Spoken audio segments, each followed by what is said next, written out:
Hey everyone, and welcome to AMC Movie Talk for movie fans.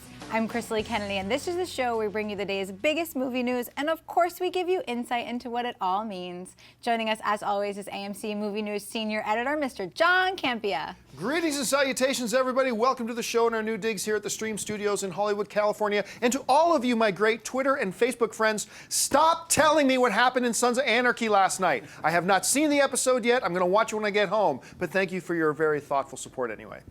He's gonna watch it live like the rest of us. It's the day later. Spoilers happen. We also have two very special guests today, starting with Kristian Harloff from Schmoes Know. I'm very happy to be here again, and don't worry, John, I won't spoil anything. I've never seen the show. And we also have the second half of the Schmoes Know podcast with Mark Ellis. Thank you for calling me the second half of the show. I'm the third and fourth quarter branch of the Schmoes Know brand. That's it. All right, guys, yesterday we discussed the Variety report that claims the role of Ant-Man was down to two candidates, Joseph Gordon-Levitt and Paul Rudd. In an interview later in the day, Levitt commented on the report saying the following: "You know, I'm very transparent when there is news in my career. I'm always the first to tell my fans if there's really something happening. So, if you don't hear it from me, it's just people spouting out rumors." Several news sites took Levitt's comments as a denial that he was on the verge of being Ant-Man. Others took the comments as confirmation. John, how do you interpret Levitt's comments? You know, you never know. I mean, you just simply don't know. Look, I said on yesterday's show when this whole thing came up, I said, I still believe this isn't true. I still believe Ant-Man is cast, and he has probably been cast for about a month or more.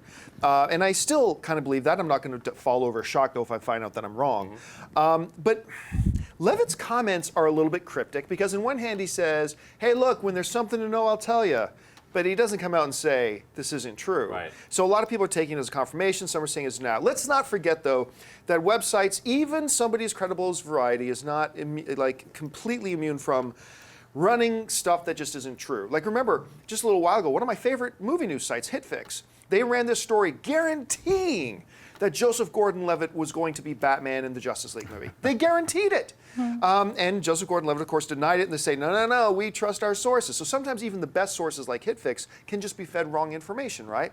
So, I mean, I don't know whether this is a confirmation or a denial. It's possible they're still talking and trying to figure this stuff out. Personally, though, if he does end up being Ant-Man, you won't be able to convince me that he hasn't already been Ant-Man for a while. So that's just kind of the way I look at it.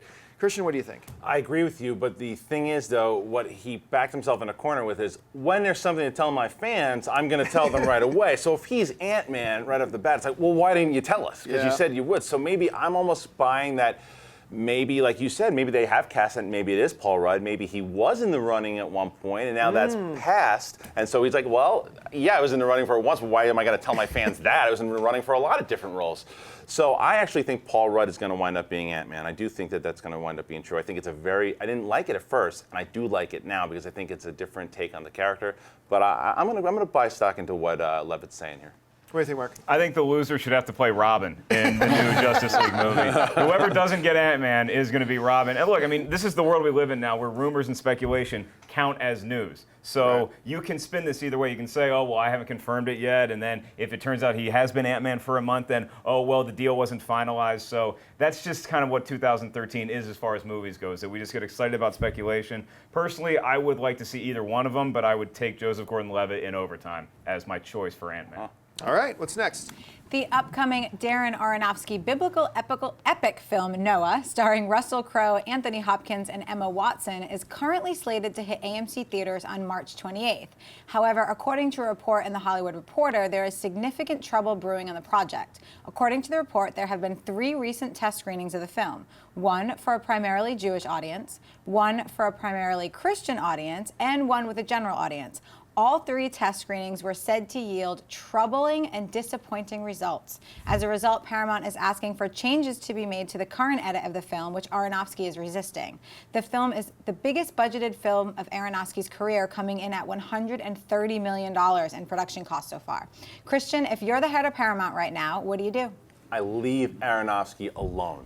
I let him do his thing. He has proven that he is a trusted director, and this is a religious film. You're going to have resistance on one side or two sides. It's going to happen. Anytime you have a religious movie, Passion of the Christ came out, a lot of resistance on one side. There's always going to be some kind of controversy when it comes to religious subject matter. It's going to happen. So I say, trust in what the guy has done. He's a trusted filmmaker, and I just say, let him do his thing. Mark? I think this test screening is beautiful because finally Jews and Catholics can agree on something. They're not a huge fan of the movie right now. You need to change the name. Call it Noah based on a true story. That'll get butts in the seats. I think you leave Aronofsky alone, just like Kristian said. I mean, the guy has proven himself with a track record. Not only that he makes great films, but that he's a very quirky director. He has his own method, but there is something behind it. So I say let the guy do what he wants. And again, it's a religious movie. You're gonna upset people. That's what religion does. Yeah. I see. I'm going to have to disagree with you guys on this one. I think you can expect that from one side or the other, you're going to get resistance. When all sides are offering you resistance, when the general audience, the Catholic audience, the Jewish audience, and they're all saying we don't like this movie, look, I trust Aronofsky too. I am, but. Just take a guy like Joss Whedon. Joss Whedon has talked extensively about the fact that, you know what, Marvel stepped in on his Avengers movie and said, hey, you got to stop this, you got to do more of this, blah, blah, blah. And he worked collaboratively with them. Peter Jackson's talked a lot about how a lot of times New Line stepped in and gave him direction, took it. These films work best when they're done collaboratively. Look, for the most part, let the artists be the artists. But when I'm the guy writing the $130 million check and I've got audiences telling me that en masse that they don't like it, I'm thinking, be a little flexible about maybe making some changes. I guess in that aspect of if it's just a note because of creatively of how it's running, or maybe it's running slow or it's boring, a lot of people are saying that. If it's just for religious reasons, I think, because you're upsetting a certain religious group, that's where I say leave him alone and let him do his thing. On your side of things, in a general side, if it's too slow, it's boring, people aren't responding to it, we lost them, then I understand you got to take some notes sometimes. So in that aspect, I agree with you. And John, I do see your point of view because when the Ark was actually built, the studio stepped in. God told Noah a few things to do with that, so maybe it's just following protocol. All right, folks, listen, we've reached that part of the show called Buy and Sell. Here's how this works. In front of her, Chris Lee's got a few other items in the world of movie news. She's going to run them down. Then Mark, Kristian, and I are simply going to say whether we buy it or sell it. So, Chris Lee, what do we got?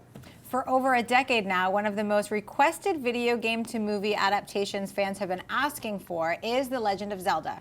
Recently, Nintendo's Eiji Aonuma talked about the potential for a Zelda movie, saying the following: "This is something that me and Mr. Miyamoto talked about." Aonuma says, "If we were to make a Zelda title, if we had interest in doing that, I think really what would be most important to us is to be able to play with the format of a movie, make it more interactive, like you're able to take your 3DS into the theater and that leads you into participating in it somehow. We wouldn't want to make it the same as any other movie. We want to somehow change what a movie is." Mark, buy or sell Aonuma's idea for a Zelda movie? Because that's what we need, is we need more people in movie theaters opening up their social media device. I am so excited about a Zelda movie. I want this thing to happen. I don't care how it looks. It can look like Steamboat Willie. I've been waiting forever since I held that Zelda 2 Legend of Link golden cartridge in my chubby little hands. I've been wanting a Zelda movie, so please make it. And the interactive thing, that seems to be the way that maybe movies will be going in the far-off future. So let's start experimenting with it. I think it's time Nintendo got over the debacle that was the Super Mario Brothers movie and start getting their brands back into film. See, I'm going to sell this because, wait a second. So on-screen entertainment influenced and interacted with the audience members holding some sort of, oh yeah, it's called video games. Look, I understand that all films based on toys or games or whatever are partly made for marketing reasons. I get it. But don't make this movie that we've all been waiting so long to see just to be an avenue to sell Nintendo 3DS Mark IVs. Don't do that. Make a movie. We want a movie. We'll buy the game. Just please give us the movie. That's the way I look at it. Anyway, what do you think, Kristian? I'm selling it on your points, for sure. I'll buy it if I'm allowed to watch the movie normally if I want, and if I have a choice to do the other thing. If it's the only way, like when I had to see, like for the press screening, we had to see 48 frames for The Hobbit. We had to. Right. That I would opt against that. Same thing, I would opt against doing it this way. Unless, of course, I have a choice. If I have a choice, then I'm all for experimentation, because maybe they do tap into something brand new and everybody wants to do this and it's a brand new way to watch movies. Great, but don't take the traditional away from me just because you want to sell new toys. Good point. If you're a studio, too, it's a great way to jack up ticket prices, though. If you can go in and actually play the movie, but look at how much money video games make opening weekend. It dwarfs what the box office is. When Halo comes out, or Madden, or something like that, kids go crazy for it. So you can charge more for a ticket, and maybe you get more bang for your buck in the theater. So let's try it.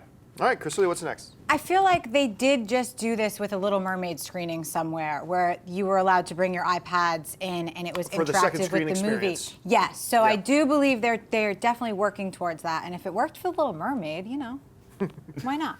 A new poster for DreamWorks' new comedy, Delivery Man, is now online. Delivery Man follows underachiever David Wozniak, whose mundane life is turned upside down when he finds out that he fathered 533 children through sperm donations he made 20 years earlier.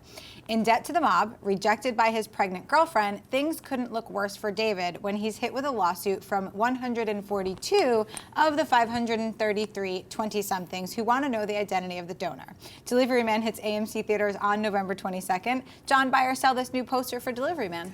I'm going to buy it. I think I like posters that kind of, in one still frame image, communicate a spirit of the movie. And so for that reason, I do like the poster personally. I'm also kind of looking forward to the movie. Look, because of Dodgeball, because of Wedding Crashers, I will probably, at least for another 2 or 3 years, give Vince Vaughn the benefit of the doubt. Yes, recently we've had The Internship. Yes, recently we've had The Dilemma. Yes, recently we've had Couples Retreats. Yes, recently we've had The Watch. Yeah, that's all true. I can't defend any of those things. But I'm going to give it the benefit of the doubt. I do like the poster. For me, it's a buy. What do you think, Kristian? I'm going to buy it. And I also think, like you said, the tone is there. From initial glance, you might say, oh, this is just another Vince Vaughn wacky comedy. An early word from what I'm hearing is that it has a lot more heart to it. You're going to see a different side of Vince Vaughn, that maybe the wacky premise is, oh, I have all these different kids, but you see a side of him that we don't normally see of Vince Vaughn. So, and I think from what I've heard, knowing that, looking at this poster, I'm getting that, and I like, you get different versions of these type of kids that he has to father and know. So I like the poster, and I'm excited for the film.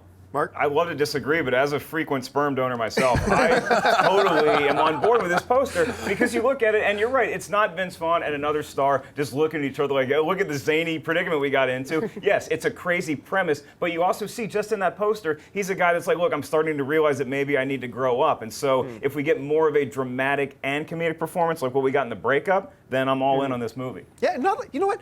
Almost nobody likes that movie, and I have to admit, I kind of enjoyed The Breakup. Yeah, I've been dumped a number of times. It felt like watching Mark Ellis in college, or yesterday. It's been confirmed that Tina Fey and Amy Poehler have signed on to host the 71st Annual Golden Globe Awards, which will be broadcast live on Sunday, January 12th, and also the 72nd Golden Globe Awards in 2015. The pair first hosted the show together last year. Kristian, buy or sell Fey and Poehler hosting the show for the next 2 years? I'm buying it, because they were the first hosts in a long time to have any life in anything they were doing. They brought a good energy to the show. They enjoy being with one another. You can tell that they're friends. They collaborate well together. Well, my opinion could change after this year if it seems tired again. But as of right now, they prove that they really are going to put the effort into seeing what hosts do, and we're not going to get an Anne Hathaway Franco Abomination. Yeah, Mark, what do you think? Yeah, I think the rule in baseball goes you never sign a player for a 10-year deal, and I think with hosts you never do more than a year, but I trust them. They're the Martin and Lewis of our generation right now. They're so funny on stage together. I'm buying it. And then year 3, obviously me and Kristian will host it. Yes. So. I'm going to buy this too. I think these two did a terrific job on the show last year. And look, the Golden Globes are every year, year in, year out, they are a more entertaining show to sit down and watch than the Oscars. They are still a complete 100% farce of an award that absolutely mean nothing. So we've got 80 voting members, which means you only have to bribe 40 of them, as opposed to the Oscars, we have like 6,000 voting members. Come on, the Tourist deserved it. I'm the Tourist, and what was the other one we shared? Burlesque? Oh, Burlesque. Are you telling me right. Burlesque didn't deserve a Golden Globe nomination? Yeah, so for me, it's also a buy.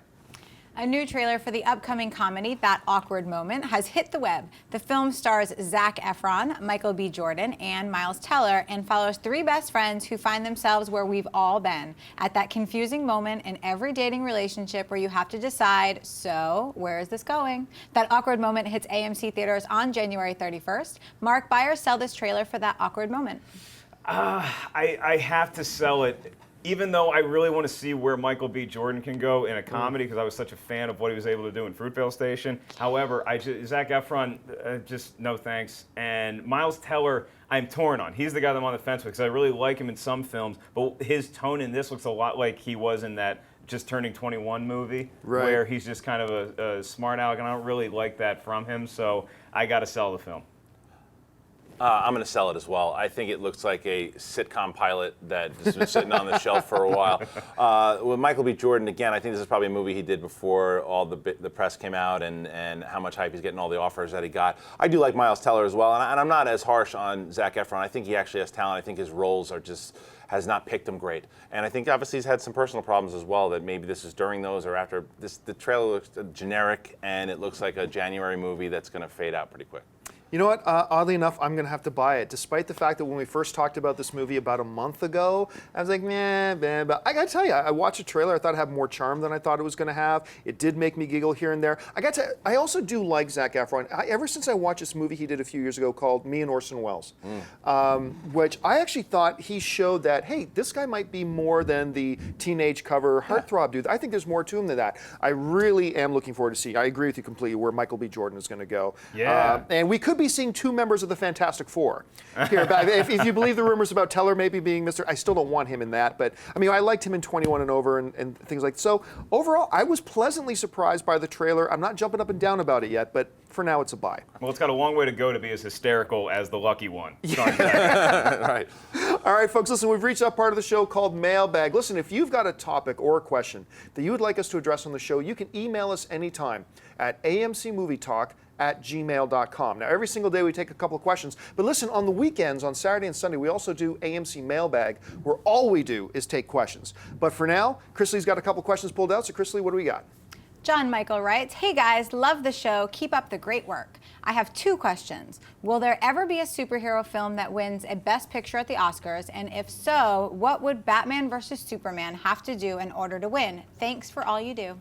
I think there's a couple things you bring in consideration when you're talking about a superhero movie. Like everybody knows the other year, Avengers was my favorite movie of the year, my absolute favorite. Yes. But I had no qualms with it not winning Best Picture at the Oscars. I thought maybe it should have got a nomination, but no qualms with it not winning. Why? Because sometimes there's a difference between what's your favorite and what you kind of sit back and acknowledge is maybe artistically the best. And when you're talking about films like this, when I talk about Best Picture anyway, and this is all subjective, but for me, I want to look for the complete package, right? I want to look for acting, the directing. I want to see the real good progressive narrative. I want to see the cinematography. I want to see the great editing. I want to see all that brought into one big package.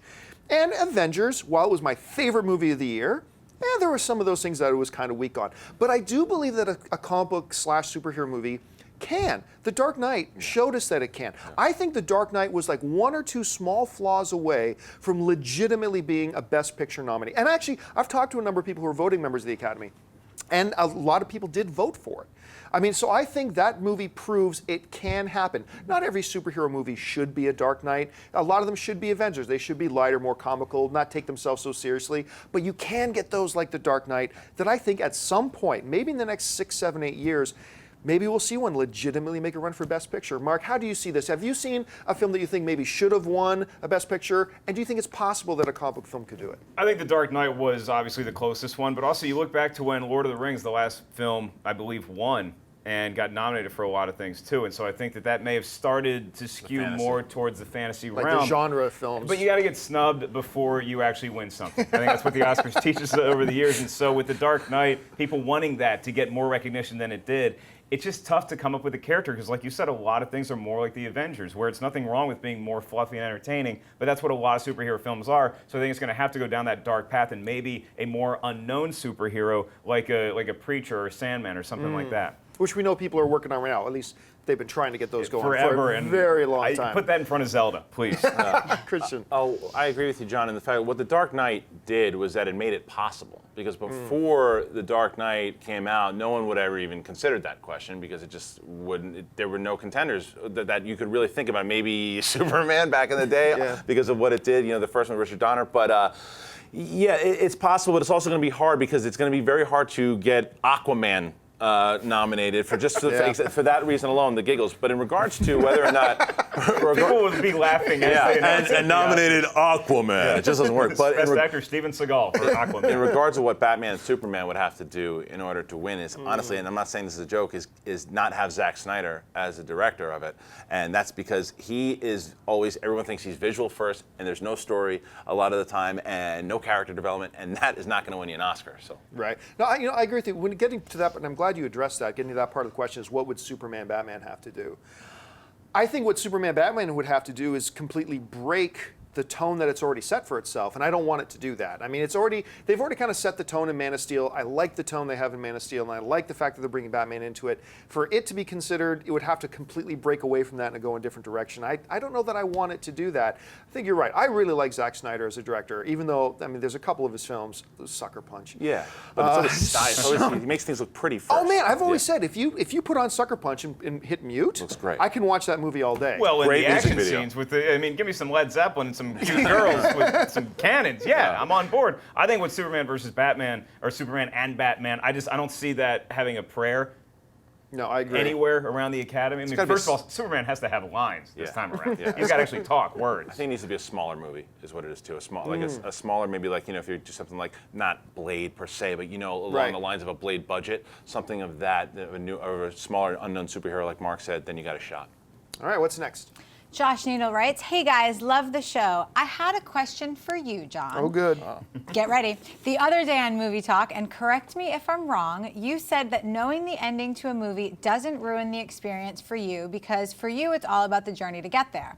What's interesting is that you've said repeatedly how much you don't like prequels because if you already know where the story ends up, then there's not much of a point. It just doesn't make much sense to me. Could you please elaborate on this? Sure, and I'd love to hear your guys' thoughts on this, I too. want to hear your thoughts on that. What Josh is talking about is the other day on AMC Movie Talk, I mentioned the fact that, spoilers don't really bother me. Because, if Titanic wasn't based on a true story, and they just made that movie, and someone told you, by the way, the boat sinks at the end, you'd be screaming bloody murder, spoiler, spoiler! But it doesn't really matter, because we knew it sunk, whatever. For me, knowing a lot of details about a film going into it doesn't affect me much because for me it's about the telling of the story. Now, obviously the end of Usual Suspects, the end of Sixth Sense, stuff like that, major twists, obviously I don't want to know those. But in generally speaking, I mean, I brought up this example, I said, look, there are a lot of people I get emailed on. I could say that, hey, I got inside information that there is a scene in the upcoming Thor: The Dark World where Thor and Loki have coffee in a Starbucks.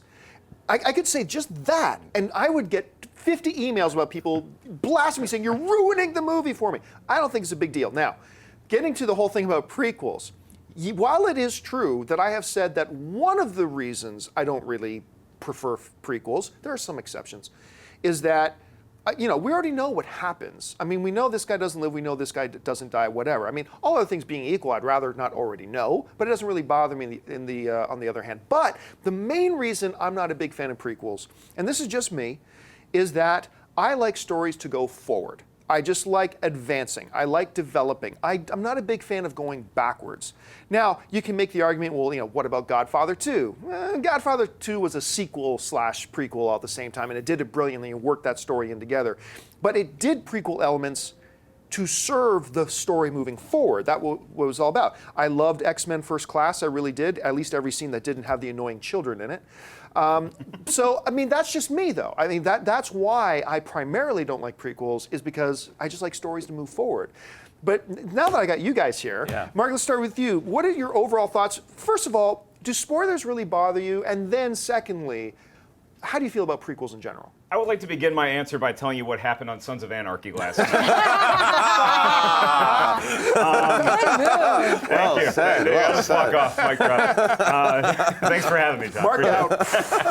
I mean, again, I got to disagree with that. I think that the ending of a movie is something that I can still enjoy a movie going into it if I know what happens. And I was actually that unfortunate soul that had The Sixth Sense ruined for them before I saw it. Yeah. And it's not as good of a movie. You can still appreciate what it is and what the director did. And when you talk about something where you know what happens, like Titanic or Apollo 13, it's a fine story, and it makes the director work a little bit harder to create that suspense of Apollo 13 when we all know what happens, but in that moment, in that theater, we don't know if these guys are going to survive or not. So, but I would not want to know anything. I like to know as little as possible going into a movie anyway. I don't like seeing the second trailer. I want to be teased. When I see The Dark Knight Rises, all I want to see is that scene of Gary Oldman in the hospital bed, and you got me. It's Batman's in it, you got my money, that's all I need.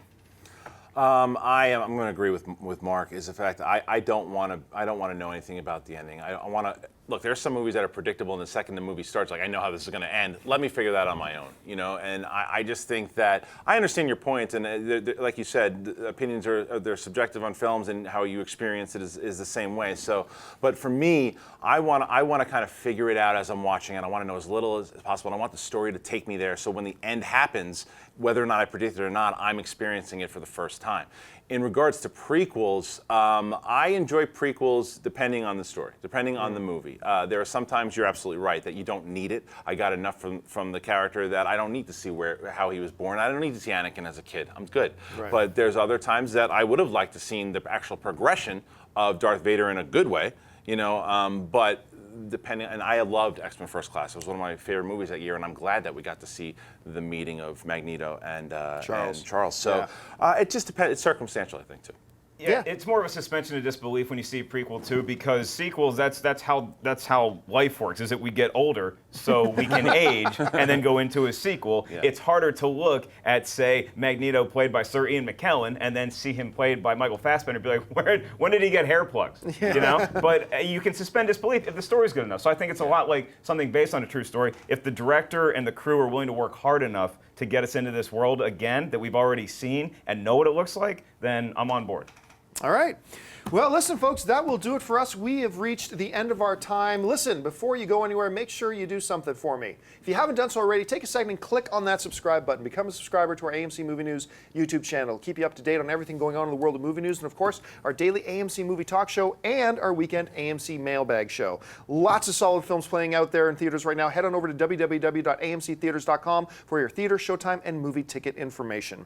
I want to thank our very special guests who've been joining me here today. First of all, sitting to my immediate right, Mr. Kristian Harloff. Kristian, where can people find you online? You guys can find me at Twitter at Schmoes Know or at Kristian Harloff. But on this very YouTube right here, subscribe to Schmoes Know. Please do that and let's talk movies. And sitting next to him, his partner over at Schmoes Know, Mr. Mark Ellis. Mark, where can people find you? I'll also check out the Twitter feed at Schmoes Know or at Ellis5150. And make sure you guys watch our podcast. It's every Thursday night live on the Toad Hop Network from 8 to 10 PST, and you can download it afterwards on iTunes. Guys, thank you so much for coming in today. And we've been working on this for a while to get both of you in here at the same time. Thank you so much for inviting me. And of course, I want to thank the girl who makes everything run over here, Miss Kristian Kennedy. Kristian, where can people find you? You guys can find me on Twitter and Instagram at Kristian. My name is John Campia. You can find me on the various social networks just at John Campia. Thank you so much for joining us, guys. Remember, the most important part of the show is absolutely not what we have to say. It's what you have to say. Jump on down to the comments section. Leave your thoughts on any or all the topics that we discussed here today. Agree, disagree. This is the best part about being a film fan. So thanks a lot for joining us. Until next time, for AMC Movie News, bye-bye. If you like this video, be sure to give it a thumbs up and don't forget to subscribe to AMC Movie News on YouTube. It's free and a great way to stay updated with all the latest movie news and check out our daily show, AMC Movie Talk.